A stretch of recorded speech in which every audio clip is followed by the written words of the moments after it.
చెట్టుపై ఉన్న బేతాళుణ్ణి దించి శవం భుజంపై వేసుకుని అలా అరణ్యంలో నడుస్తూ ఉన్న విక్రమాదిత్యుడితో బేతాళుడు ఇలా అంటాడు. రాజా, నీకు అలసట తెలియకుండా ఉండేటందుకు నీకొక కథ చెబుతాను. ఆ కథ పూర్తయిన తరువాత నిన్నొక ప్రశ్న అడుగుతాను. దానికి సమాధానం తెలిసి కూడా చెప్పకపోయావో నీ తల 1000 ముక్కలవుతుంది అని అంటాడు. స్త్రీ పురుషులలో ఎవరు మంచివాళ్ళు, ఎవరు చెడ్డవాళ్ళు? పూర్వం ఒక రాజుగారి న్యాయస్థానానికి అతి విచిత్రమైన కయ్యము విచారణకు వచ్చింది. కోశాధికారి ఇంట్లో ఉండే పావురాల జంటలో కుటుంబ కలహం ఏర్పడి ఆ కలహం పెరిగి పెరిగి పెద్దదై ధర్మముననుసరిస్తాడనే పేరొందిన రాజు వద్దకు వచ్చింది. పావురం ఇలా చెప్పుకొచ్చింది. ప్రభు, ప్రపంచంలో పురుషజాతి అతి క్రూరమైనది. రత్నగిరియందు ఉండే శశాంకుడు నీచుడు, దుర్మార్గుడు. అయినా అతని మీద దయతో క్షమాకరుడు తన కుమార్తె సుశీలను ఇచ్చి వివాహం చేశాడు. పతియే దైవముగా భావించుచు కాపురం చేయుచున్న సుశీలను జూదరి, తాగుబోతు అయిన శశాంకుడు నానా హింసలు పెట్టేవాడు. కాపురాన్ని అప్పుల పాలు చేశాడు. సుశీల పుట్టింటికి వెళ్ళి మీ అల్లుడుకు వ్యాపారమందు నష్టమొచ్చింది అంటూ తండ్రి నుంచి డబ్బు తీసుకురాగా శశాంకుడు ఆ ధనము అంతయు అపహరించి వనభోజనం నెపంతో భార్యనొక అడవికి తీసుకెళ్ళి నూతిలోకి తోసేశాడు.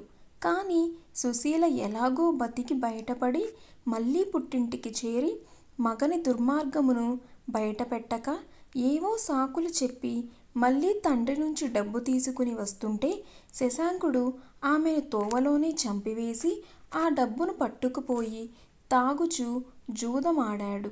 మగవారు కుటిలురు అనడానికి ఇంకేం నిదర్శనం కావాలి అని ముగించింది పావురం.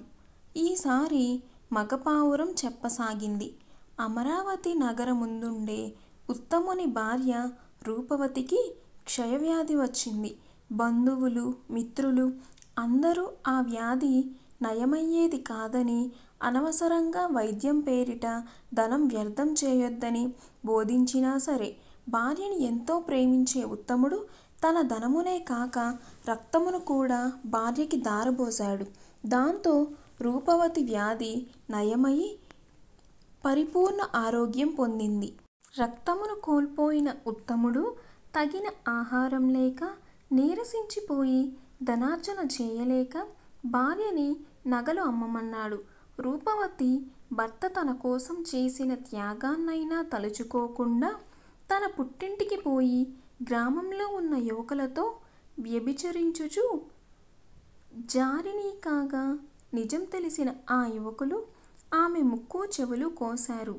రూపవతి తన భర్తే తన ముక్కు చెవులని కోశాడని ప్రచారం చేయగా రాజు ఉత్తముడిని ఉరితీయించాడు.